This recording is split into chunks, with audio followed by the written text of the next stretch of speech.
Principalmente el tema que nos trae hoy acá es el reciente comunicado que sacó el Banco Central de la República Argentina el jueves pasado, que se llamaba Comunicación A7759, que tenía 3 oraciones nada más, es un parrafito así, en el que declaraba que se prohibía a los proveedores de servicio de pago con cuentas de pago, vamos a decirle PSP para abreviar, a estos PSP se les prohibía permitir la compra y venta de criptomonedas o facilitarlo desde su plataforma. Esto generó todo un revuelo esta semana porque hubo personas que inclusive preguntaban a gente de nuestro equipo si habían prohibido las criptomonedas en la Argentina. Entonces venimos a traer un poco de luz sobre el asunto. Y principalmente que no se preocupen, nadie prohibió las criptomonedas, no es ilegal. Esta regulación impacta sí al ecosistema, pero a las empresas, como por ejemplo lo sean Mercado Pago, Ualá, que ellos tenían, Mercado Pago por ejemplo tenía una billetera electrónica que lanzó en Brasil, creo que en México y en Chile, si no me equivoco, acá no lo estaba lanzando todavía. En donde permitía comprar y vender criptomonedas. Igualá, si no me equivoco, recientemente había agregado una función de comprar Bitcoin. Entonces, a estas empresas que son las llamadas fintech, las afecta porque ahora ya no pueden permitir que el usuario compre a través de su plataforma, ¿no? Y para que la gente se haga una idea de a quién afecta y a quién no, hay como una diferencia de 3 sectores dentro del ecosistema. Tenemos, por un lado, el banco tradicional, llámese Banco Nación, Banco del Chaco. Por otro lado, las empresas propiamente cripto, que serían los exchanges. Y en el medio están las fintech. Como decía hoy, Mercado Pago, Ualá, Modo, Nubi, neobancos como Bruan, ese tipo de empresas que están a mitad de camino entre lo tradicional y el ecosistema cripto. Es a ellos a quienes afectó esta medida, que sí es un paso para atrás, pero no es que la gente ahora no pueda tener criptomonedas, sino que puede seguir comerciando, ¿no? Pero lo que mencionabas también es más que nada apunta a lo que es no es la persona física, sino que a las grandes empresas que hacen movimientos mayores, ¿verdad? ¿O cómo estaría afectando? Claro, esto está afectando a estas empresas que decíamos las fintech, porque ellos estaban agregando como facilidades a las personas para que puedan comprar criptomonedas y ellos dicen, no, se termina, no se va a poder.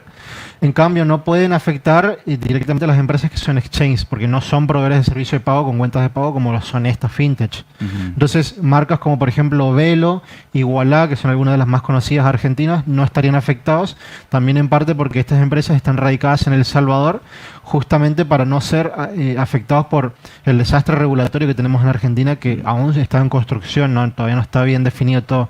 Ahora, ¿cuál es el principal problema de esta medida que saca el Banco Central? Que como te dije al principio, tiene tres oraciones y hay que salir a interpretar. O sea, es muy ambiguo, entonces las empresas tuvieron que salir a sacar comunicados porque la gente empezó a entrar en pánico y entonces ellos empiezan a mandar mail, empiezan a sacar en sus redes sociales, miren, a nosotros nos afecta, a nosotros no nos afecta, porque había que salir a interpretar, ¿no? De lo ambiguo que era la comunicación, que el Banco Central aclaraba ahí mismo que más adelante iba a sacar como algo más detallado, pero por el momento con eso tenemos que arreglarnos. Bruno, ¿cómo lo interpretas este comunicado? ¿Cómo lo estás viendo a estas medidas que toma el país? Bien, bueno, este comunicado, digamos que lo que viene a hacer en principio es como extender un poco más la prohibición que ya había hecho el Banco Central anteriormente. No sé si se acuerdan, pero fue muy corto, la verdad que fueron 2 días en el año pasado que el Banco Galicia comenzó a salir el rumor, digamos, de que Banco Galicia iba a ofrecer la opción de comprar Bitcoin. Bueno, eso duró creo que menos de 48 horas hasta que el Banco Central salió con una comunicación en la cual prohibía a los bancos ofrecer cualquier servicio relacionado a criptomonedas. Eso, digamos, que se extiende ahora y lo extiende a los proveedores de servicio de procesador de pagos. Como explicaba bien Lucas, los exchanges quedan afuera porque ya entendiendo las dificultades de la regulación argentina, los exchanges, digamos que se separaron, digamos, en su constitución, entonces tienen el procesador de pagos por un lado, que realmente fue un tercero que terceriza ese servicio. Entonces ustedes van a ver que los procesadores de pago que le prestan ese servicio a Lemon, a Velo, no están bajo la misma razón, digamos, social o la misma persona jurídica que la empresa en sí.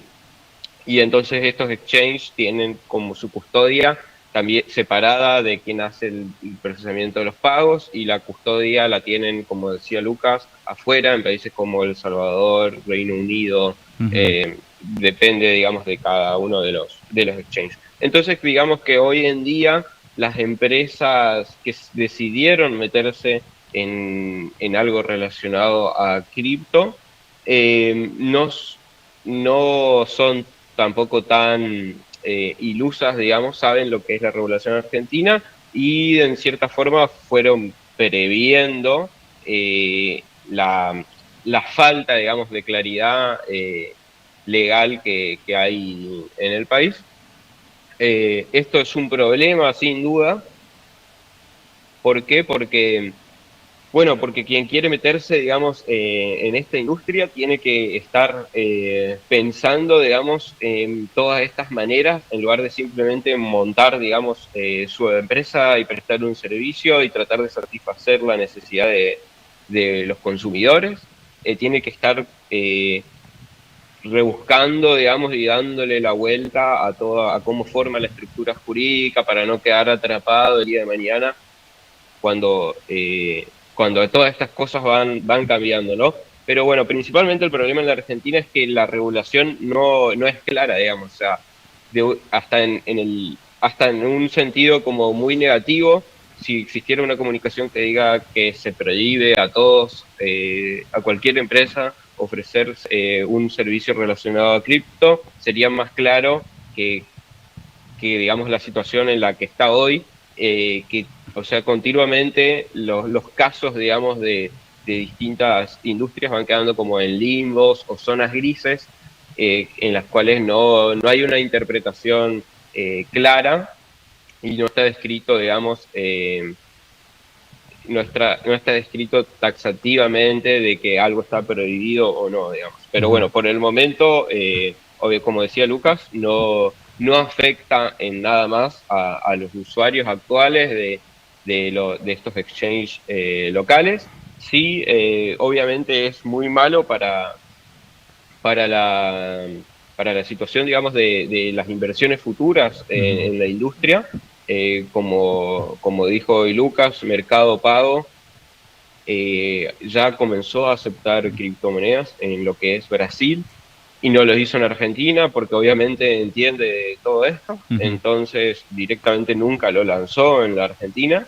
Y bueno, y eso es lo que vemos, digamos, constantemente, que las empresas siguen agrandándose y siguen innovando en otros mercados que no son el de nuestro país, y prefieren hacerlo en México, en Brasil, en Perú y en otros países de Latinoamérica, y no en la Argentina.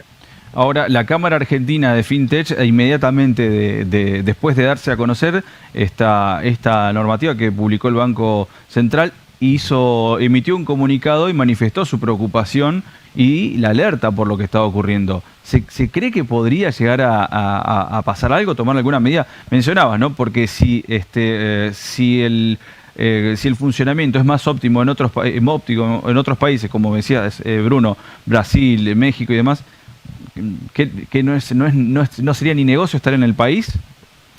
Claro, ahí tomando en cuenta, lo llegamos a conocer a Mariano Bioca, el director de la Cámara FinTech el año pasado, y tuvimos una conversación muy, muy agradable porque dentro del ecosistema argentino, en general de empresas, las empresas cripto y las empresas fintech son dos de las que están empujando para adelante por más que haya crisis, porque son las que están dentro de todo más separadas del peso, ¿no?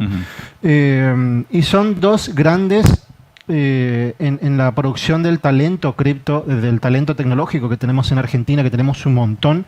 Hay un montón de talento tecnológico. De hecho, tema muy relevante que se habla hoy en día, ChatGPT, esta inteligencia artificial, fue construida usando algunas herramientas que fueron construidas por argentinos, porque tenemos un enorme nivel de talento tecnológico.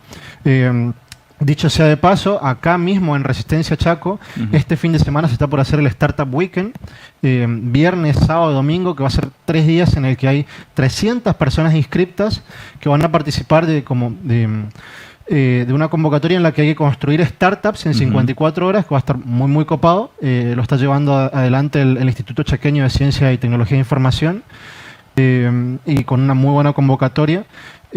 Porque tenemos un enorme talento en lo que se refiere a tecnología y lamentablemente tenemos que estar buscando radicar nuestras empresas en otros lugares que tengan una normativa más estable, porque ni siquiera va el problema por el tipo cambiario, va el problema porque la normativa no se pone de acuerdo o cuando saca un comunicado es demasiado ambiguo, digamos.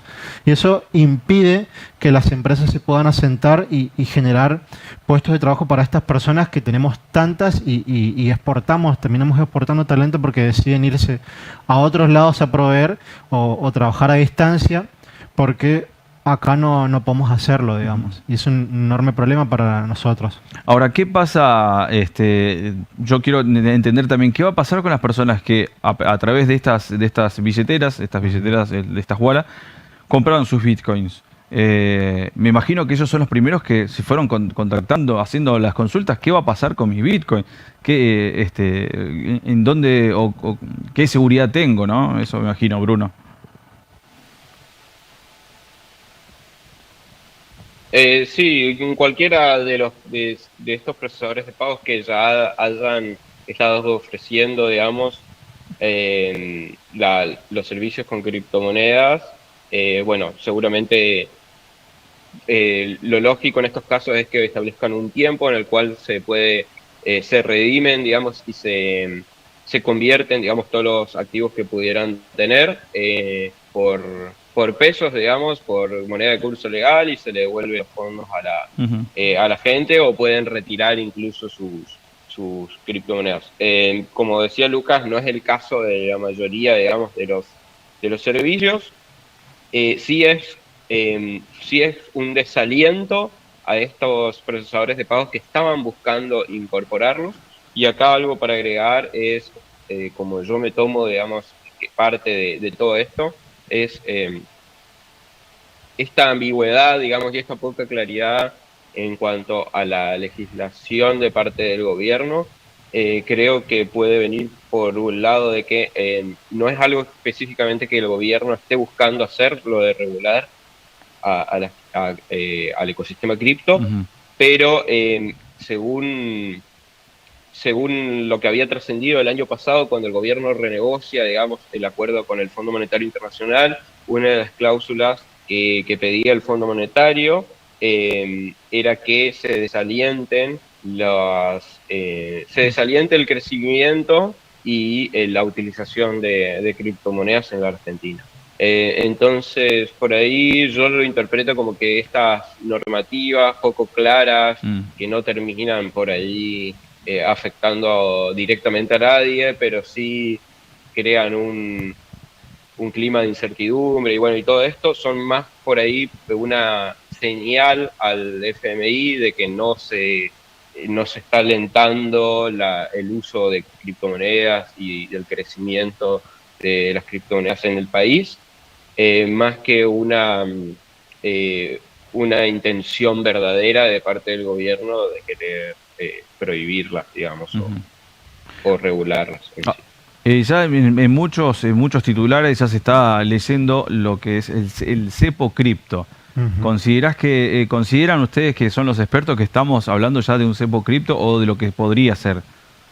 En realidad, hacer un cepo a las criptomonedas es extremadamente complicado por su propia naturaleza, claro, ¿no?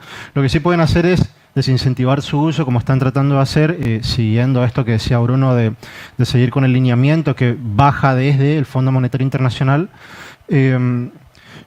Pero prohibirlas es como imposible por la propia naturaleza de las criptomonedas. Ahora lo que sí pueden hacer es seguir atacando a las empresas locales que facilitan eso a los usuarios, y eso sí puede afectar el ecosistema, digamos, y hacer más complicada la vida de los que trabajamos día a día dentro de esta industria. Ahora, yo escuchaba lo que decías, Bruno, y de esta interpretación que haces, Y la verdad que sí, que tiene, tiene mucho sentido. Además, como lo explicabas, es una de las normativas que sabemos que se le impuso al país. Ujú. Pero, por otra parte también, ¿no? Y como lo resaltaban, es un comunicado es muy escueto como para dar detalles de una legislación que quizás Sí. se esperaría que el mismo ministro de Economía se tome el tiempo de elaborar algo más sólido para presentarlo. Como lo decías también, el panorama que genera en la gente en el ecosistema cripto es complejo como para un comunicado tan pequeño. Claro, genera un nivel de incertidumbre de no sabemos exactamente cómo reaccionar, Ujú. no se sabe qué es lo que se tiene que hacer, qué es lo que está prohibido realmente y qué no. Por eso hay que salir a interpretar hasta que saquen ellos las medidas más claras, como Ujú. lo prometen en el mismo comunicado al final. Bien, Bruno, te consulto ya para saber cómo están allí en Europa, cómo se está avanzando en la regulación de la criptomoneda, ya, a diferencia del país. Sí, bueno, en Europa específicamente a partir del año pasado se avanzó, digamos, fuertemente en lo que es un poco la regulación a través de la ley MiCA, lo que es la ley MiCA, específicamente en Europa. La verdad que en Europa no es tan común, o sea, no se ve al nivel que se ve, por ejemplo, en nuestro país, en Argentina, el uso de criptomonedas. La realidad es que cuando uno tiene un sistema financiero que funciona, los incentivos por ahí a utilizar cripto son menores, entonces, digamos, el europeo en general como no ve grandes casos de usos Ujú. para el común, ¿no?, de la gente. Sin embargo, es algo que sigue creciendo. Va aumentando cada vez más, Ujú. pero principalmente digamos que en todo el mundo lo que es regulación está enfocado en que los exchanges, o sea, las casas de cambio, Ujú. de compra-venta de criptomonedas, y que terminan siendo la puerta por la que cualquiera tiene que generalmente entrar o salir, al menos con grandes volúmenes de dinero. Entonces yo puedo operar, digamos, con criptomonedas infinidad de veces, de manera totalmente entre persona a persona, sin ningún tipo de permiso o restricción, Ujú. pero cuando yo quiero salir y retirar euros o dólares, voy a tener que pasar por un exchange, ¿no?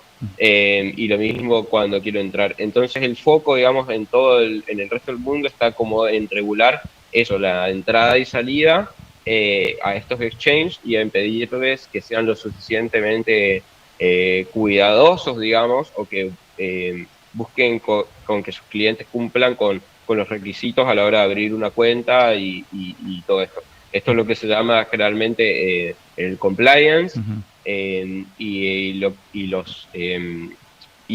que se llama KYC, que es Know Your Customer, es el procedimiento, digamos, que se le pide a los exchanges de que validen las identidades y los datos de sus clientes, de sus usuarios, cada vez que abren una cuenta, que monitoreen los volúmenes de operaciones, y condicen los volúmenes de operaciones que tienen con sus